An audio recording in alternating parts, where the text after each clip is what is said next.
Hello everyone, welcome to my YouTube channel target NORCET की series में आज का हमारा टॉपिक है गुलन-बेरी सिंड्रोम।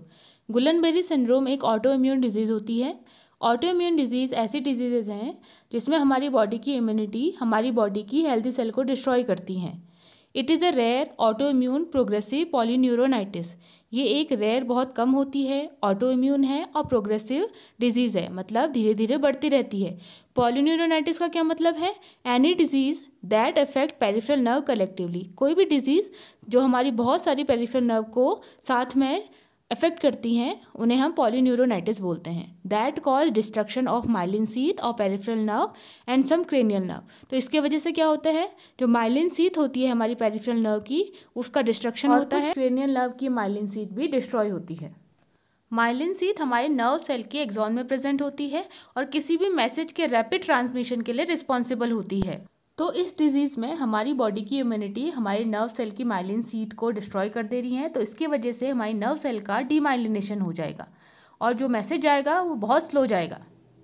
इस डिजीज़ की कुछ करेक्टरिस्टिक्स हैं, जैसे असेंडिंग वीकनेस। इसमें क्या होता है, लोअर एक्सट्रीमिटीज़ की वीकनेस होगी, उसके बाद वो अपर एक्सट्रीमिटीज़ में शिफ्ट होती है। सेकंड है डिस्काइनेशिया। डिस्काइनेशिया क्या होता है, इम्पेयरमेंट ऑफ वॉलेंट्री मूवमेंट। कुछ वॉलेंट्री मूवमेंट पेशेंट नहीं कर पाएगा, तो उसकी वजह से जर्की मूवमेंट आते हैं। Third one is hyper reflexia. इसमें क्या होता है, ओवर एक्टिविटी होती है, ओवर रिस्पॉन्सिव हो जाती है बॉडी के कुछ रिफ्लेक्सेस। और साथ में है पैरेस्थेसिस। पैरेस्थेसिस क्या होता है, टिंगलिंग सेंसेशन, जैसे पैरों में पिन से चुभती है, निडल से चुभती है, तो वो पैरेस्थेसिया होता है। Disorder is usually triggered by infection. जो ये डिसऑर्डर है इसका एग्जैक्ट कॉज तो अननोन है, लेकिन ये किसी इन्फेक्शन की वजह से शुरू होता है। Which cause immune mediated nerve dysfunction, जिसकी वजह से इम्यून मीडिएटेड नर्व डिसफंक्शन होता है, मतलब कि हमारी बॉडी की इम्यूनिटी ही हमारी बॉडी की नर्व सेल को डिस्ट्रॉय कर देगी, जिसकी वजह से वो अच्छी तरह फंक्शन नहीं कर पाएगी। After elimination of poliomyelitis, GBS become most common cause of acute generalized weakness.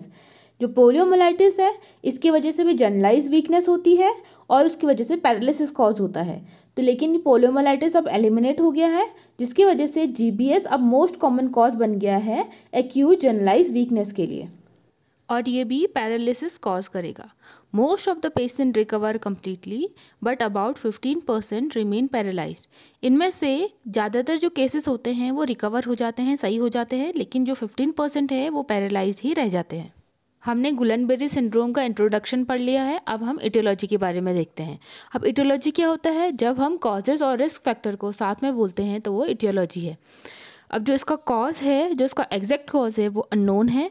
अब जो इसका रिस्क है वो वायरल इन्फेक्शन है, मतलब वायरल इन्फेक्शन की वजह से जो गुलन-बेरी सिंड्रोम है वो हो सकता है। अब कौन कौन से वायरस है जो गुलन-बेरी सिंड्रोम कॉज करते हैं? पहला है एच इन्फ्लुएंजा, जिसे हम हीमोफिलस इन्फ्लुएंजा बोलते हैं। सेकंड है साइटोमेगेलोवायरस। थर्ड है कंपाइलोबैक्टर जेजुनी। फोर्थ है Epson Barr virus and fifth है HIV। HIV की वजह से भी गुलन-बेरी सिंड्रोम कॉज हो सकता है। अब इसमें एक इम्पॉर्टेंट पॉइंट है, gastroenteritis by Campylobacter jejuni in 90% cases proceed to GBS। ये बोल रहा है गैस्ट्रोएंटाइटिस मतलब गैस्ट्रिक और इंटेस्टाइन में इन्फेक्शन, जो किसकी वजह से हो रहा है, कंपाइलोबैक्टर जेजुनी की वजह से। उनमें से 90% केसेस को GBS हो जाता है। अब हम बात करेंगे GBS की पैथोफिजियोलॉजी के बारे में कि GBS अकर कैसे होता है। GBS में हम मेनली कंसर्न करेंगे वायरल इन्फेक्शन पर, क्योंकि वायरल इन्फेक्शन के कारण GBS होता है। Viral mimic amino acid of DNA और स्वान सेल। इसमें बोल रहा है कि जो वायरस है वो कॉपी करता है स्वान सेल के DNA को, मतलब जो वायरस है वो भी इसका जेनेटिक मटेरियल अमीनो एसिड का बना होगा और साथ में जो स्वान सेल का DNA है उसमें भी अमीनो एसिड प्रेजेंट होते हैं। इसलिए जो वायरस होता है वो क्या करता है, उसके जेनेटिक मटेरियल को कॉपी कर लेता है और उसी का जैसा स्ट्रक्चर बना लेता है। इस वायरस के अगेंस्ट बॉडी एंटीबॉडी बनाती है। ये एंटीबॉडी वायरस को डिस्ट्रॉय करती है और साथ में स्वान सेल को भी डिस्ट्रॉय करती है, क्योंकि एंटीबॉडी दोनों सेल को आइडेंटिफाई नहीं कर पाती है। सो माइलिन शीथ का डिस्ट्रक्शन हो जाता है जो GBS कॉज करता है।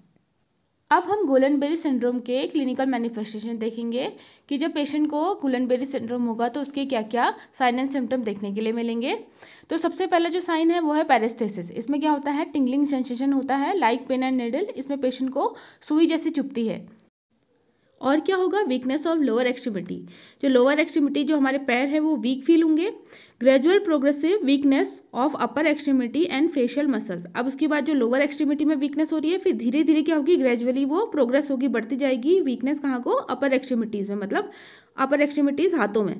उसके बाद फिर क्या होगा, फेशियल मसल में भी वीकनेस फील होगी, इसी को हम क्या बोलते हैं, असेंडिंग वीकनेस, जिसमें वीकनेस लोअर एक्सट्रीमिटीज से स्टार्ट होगी और ग्रेजुअली अपर एक्सट्रीमिटीज में शिफ्ट होगी। और इसमें क्या होगा, possible progression to respiratory failure, इसमें रेस्पिरेटरी फेलियर भी देखने के लिए मिलता है। साथ में कार्डियक डिसरेथमियाज, इसमें कार्डियक डिसरेथमियाज भी होते हैं।